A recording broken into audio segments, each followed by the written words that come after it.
Hi from Canada. You know you should learn from the best, and there is an expert in vocal mixing, Lord-Alge, and he even released some tutorials. But the truth is, many things he does stay behind the curtain. And he has his signature plugin you all know, but it only looks like you know this plugin because there are so many hidden things you never heard of. Now I will show you the real guts of this plugin and you will learn about vocal mixing much more.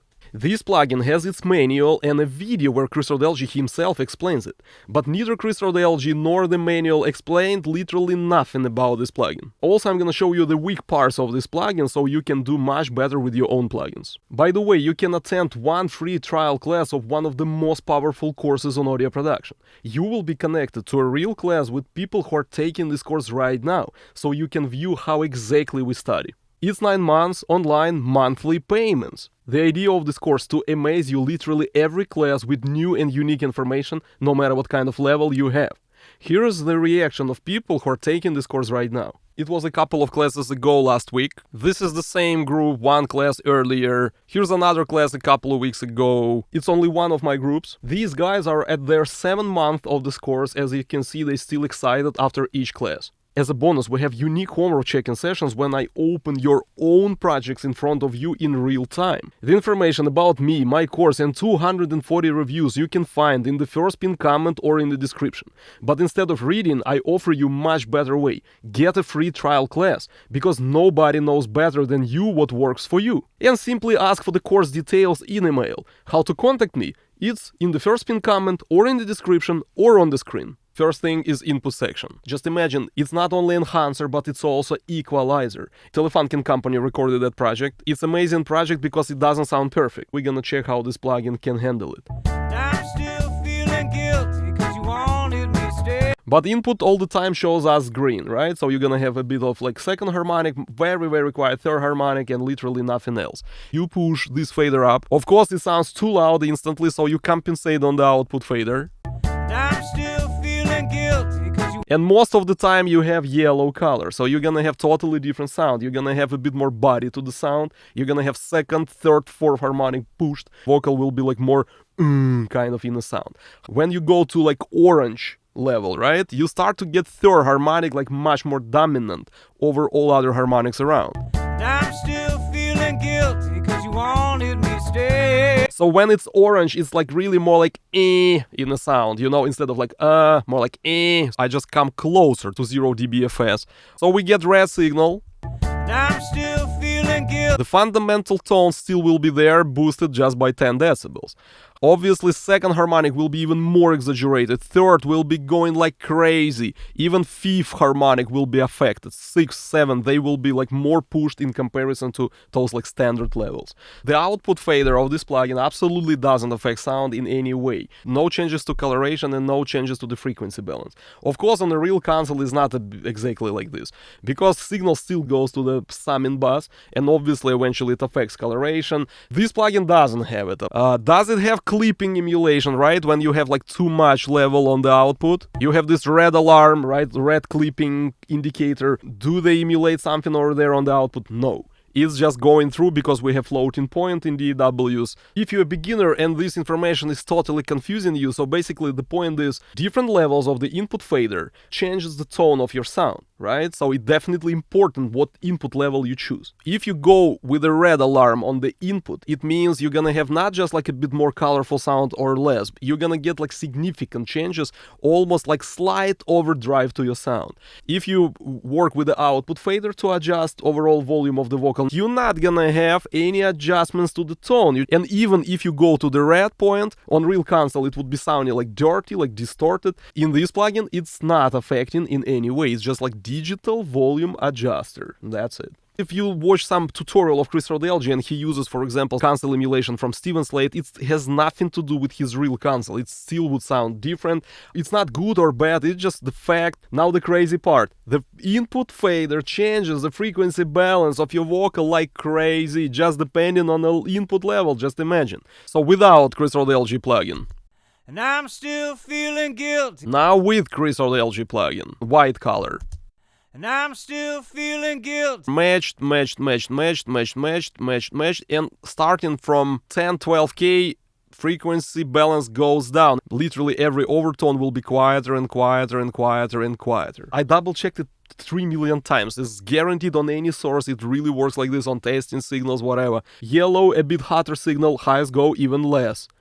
You put 2 orange levels, highs go even less, while mids remain the same. You go to the red level and highs go even less. I double checked this fact even with levels minus 30 dBFS, and even at those levels you still have some high frequency roll off. It's just simply Chris Lord-Alge's analog chain. High frequencies go down. Chris Lord-Alge always cut low frequencies with a Lowcut Filter, which by the way will be engaged by default when you choose either sub or lower or upper. We're gonna discuss every module on this plugin in a second.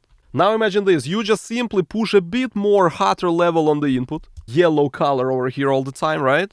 You potentially can consider it not like high frequency roll-off, but more like low frequency boost. Everything below 2K, and then you started to go back to normal neutral curve.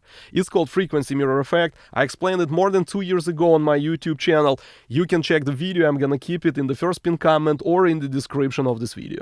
When you go to the orange zones, this vocal is like literally goes like, you know what I mean? Again, how many people know this fact of so crazy frequency adjustments of this plugin? And notice I still didn't even engage equalizer of this plugin. What your ears really hear is range of this kind. Let's say from like 3K to 10K. And in those ranges, as you understand, the roll off will be looking like flat, flat, flat, and then like roll off, roll off, roll off, roll off. It's over here where it's 5 decibels, right? And over here is more like 2 decibels. So these adjustments will not be audible like, oh my god, like 10 decibels darker or 10 decibels brighter. It will not be too crazy difference, but it will be audible. Again, this information is not present in any manual or some videos. The second project, I want some tight and dry rap vocal. I'm gonna be using Ice Cube song, which I produced, mixed and mastered in 2011. They know who we are. West side, meet me by the bar. Shake it off, take it off, break it off, make it soft, shake it off. I can try like thinner sound, more clarity to the sound. So I lower down, I have more like greenish input level. Maniac with Maniac Mac Cheese. So when you collect Chris Lord-Alge's ideas how to mix, you use your own plugins, you apply seems like the same settings on compressor and EQs, but eventually you don't get the same sound because your plugins don't give you exactly the same harmonic content and the same principles how the input adjusts the whole frequency balance of your vocal. But from the other side, I'm not saying, hey, just get this plugin and you will be sounding like Chris Lord-Alge. You know what? It's wave sound, plus this plugin outdated a bit. Some emulation is right here, some emulation is not that right here. And the most important, what you're missing, just applying somebody's chain on your sound doesn't necessarily mean it brings the best result to your vocal. But it's cool to know at least what's going on here, right? The manual doesn't have any information what frequencies you adjust with this plugin and doesn't give you any idea what kind of reverb. If you watch a video of Chris Lord-Alge presenting this plugin, help, I'm drowning. So he enjoying his plugin, of course, it's all good, but no specific information here. Now let's check how Waves company explained this plugin. So what they gonna tell about input? You have no signal. Once you get into green, you have a good level. Green to yellow is optimal, and red is a bit hot. Next is bass and treble. That's it. No mentioning about frequency adjustments, no coloration explanation. Nothing. No talks about output coloration if it's just digital or has some output coloration emulation. So you have 3 compression options over here. Push, it's 1176 style compressor. Chris Lord-Alge commonly used brick wall limiter L1 and he combines it with 1176 compressor. So if you put this fader at 0, you still have some amount of compression. Every time when I'm gonna move my head forward, it means too loud in the mix. I'm still feeling guilty because you wanted me to stay. So it's not enough compression. We apply more compression. It's 1176 4:1 ratio. Attack at 3, release all the way to the right. One thing, when you push fader up, you make signal louder and louder and louder. You not only add more compression, but you also increase amount of volume. I compensate output volume. Now it sits in the mix much better, so it's more equal volume. I'm still feeling guilty because you wanted me to stay. very last word still like jumping out of the mix.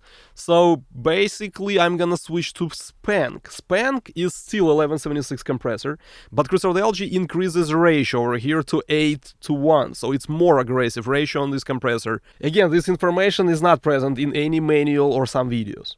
Now I'm still feeling guilty because you wanted me to stay. Last word definitely doesn't sound louder. Also 1176 compressors bring coloration changes, so third, fifth harmonics will be pushed more. Warmer sound from push mode. Now I'm still feeling guilty because you wanted me to stay. So a bit more density in mid frequencies. If you switch to Spank mode, you're gonna get a bit bitier sound and a bit less fat sound in mid frequencies.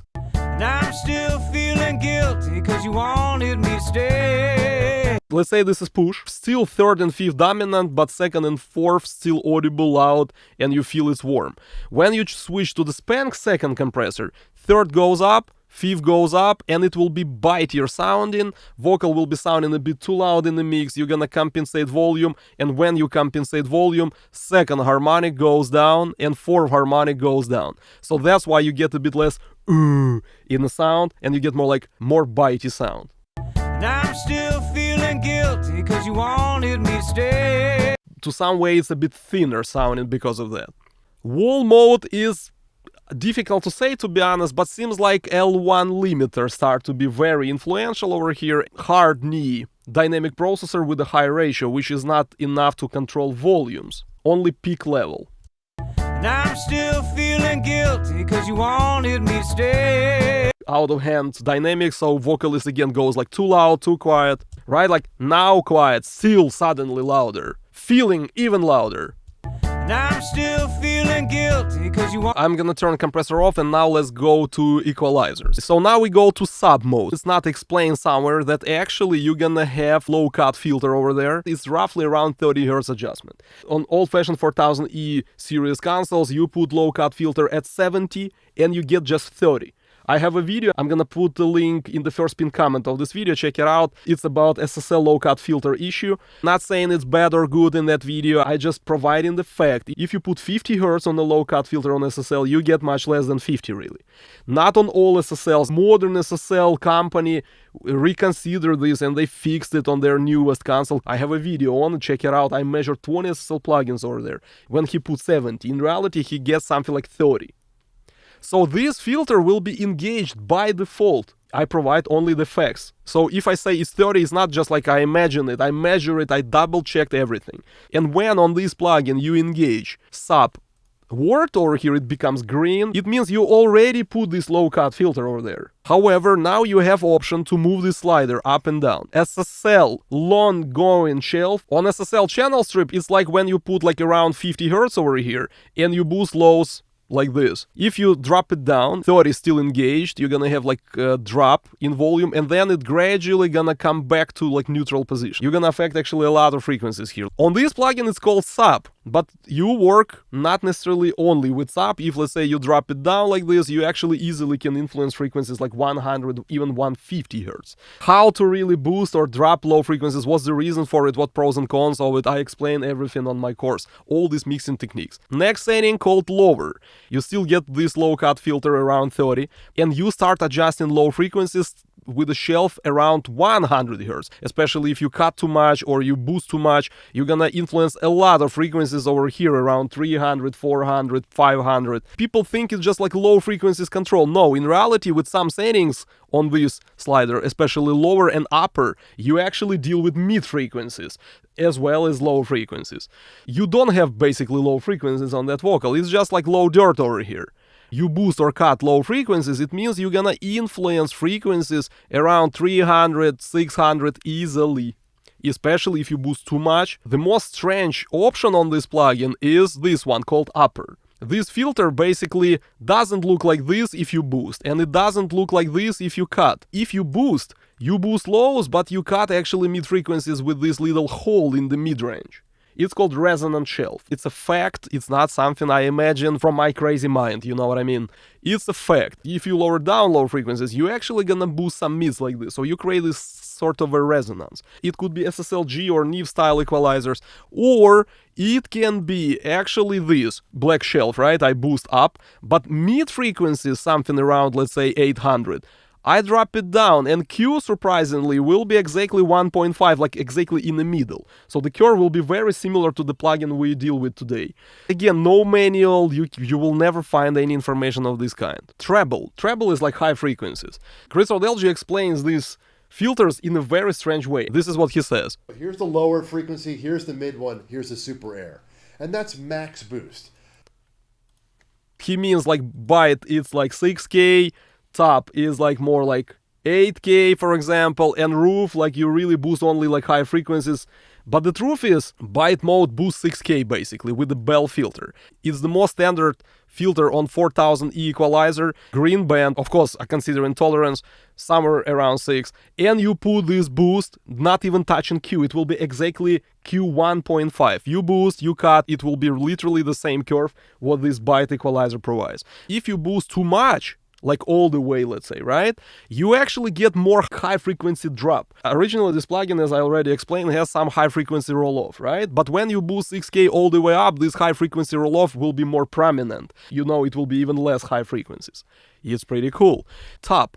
The top is very traditional to Chris Lord-Alge curve, where you boost not only high frequencies but upper mid-range as well. He says in his explanation it's just higher frequency, which is totally not the case here. In reality, you boost frequencies around 1.5K, you also boost frequencies something around 4.5K, some extra shelf, which just boost everything on the top like this, which is like 8 or 10K. So you boost highs as well as mid-range with this second option. Literally everything from 1.5K to the very high frequencies, all those frequencies will be boosted, other than those very top frequencies, which naturally on this plugin a bit of roll off on the very, very top end. So when he says it's higher frequency, it's totally not, because 6K definitely higher frequency than 1.5K, don't you agree? Probably what he means, you just more influence frequencies like 8K, 10K, 12K in comparison to 6K. From this point of view, he's right. But he forgot to mention that you actually influence much lower frequencies than 6K on the previous setting. So everything above 1K will be boosted. The problem with this curve, sometimes in the mix, vocal sounds like really outside, because when you push a lot of upper mid-range, vocal just like really above the mix, and vocal may not sit in the mix properly, but sometimes it's opposite. Sometimes you get enough presence, clarity, in your face sounding vocal, so sometimes it's totally perfect. Too much, because it would be too annoying like this. And I'm still feeling guilty. With a reasonable amount like this. And I'm still feeling guilty because you wanted me to stay. The next one, which is the roof, is Resonant Shelf. You actually can spoil your vocal in some cases. I'm gonna explain what I mean. A lot of upper mid, but mostly of course you boost very like high frequencies with this mode. However, this mode cut mid frequencies around like 800. You know, so this part of the vocal, which could be like thickness or density of the vocal, you can lose it a bit. So you boost highs, yes, it's more open, but you can make your vocal just a bit thinner because of that. Check it out. Listen to mids. And I'm still feeling guilty. So you have like in a voice, right? And you boost it, of course, you make it brighter. And I'm still feeling guilty because you wanted me to stay. Thickness of the vocal, like density of the vocal, is like it just disappears. It's more like sorrow throat, you know? So you lose actually some mid frequencies. And I'm still feeling guilty because but you boost high frequencies, right? It's really cool to boost very high frequencies on the vocal, but maybe not with this filter, because it spoils your mid frequencies. And again, maybe in some muddy or boxy sounding vocals it can be very useful, but not on this vocal for sure. Among disadvantages of those equalizers, I would like to get some more control over the low end, because cutting just 30 Hz on these two first presets could be not enough in some circumstances. So let's say in upper and roof, I don't like that resonance, which deals with your mid-range, so you boost more highs, but you drop some mids, you know, maybe I don't need to drop those mids. In the top mode, how about, for example, if I don't want to push as much upper mid, but let's say I still want a bit more highs. I could switch to roof, but roof creates the cut in the mid-range, but how about just like high boost without mid control, you know what I mean? But what I appreciate about this plugin is ideas. Big respect to Chris Lord-Alge, one of my mixing heroes, he always was. It definitely amazing plugin in my opinion. In terms of compression, you have these advantages like Wall really doesn't control dynamics. Push and Spank are great. Push sounds more natural, but still not so perfect in dynamics control. But Spank has ratio 8:1, and sometimes your vocal sounds a bit like more robotic, you know, instead of just like I believe I can fly, you sounds more like I believe I can like if you push too much. But if you don't push enough, it could be still like a bit like fluctuated dynamics. I would play a bit with the attack and release on 1176 to achieve that effect, not necessarily from Waves, more modern, and it could be even more impressive, you know what I mean? The second part of this video will be pretty soon here. But ask yourself who you are. Are you a chaser who gonna be chasing after somebody's mixing techniques every time when you apply it and they don't work, and they commonly don't work? You're gonna be disappointed, you're gonna be buying new plugins hoping they will be doing better, you're gonna be chasing after somebody else's ideas, or you're gonna be the guy who is the guru of audio, who knows audio molecules from A to Z, each harmonic, every flow of each plugin, understanding all principles, systems and techniques, and everything like assembled in one crafted system, right? In your mind. This is what my course offers. Just try a free trial class and you can become my next student who believes this course is a gem and a game changer for them. How to contact me? The information is in the first pinned comment or in the description or on the screen.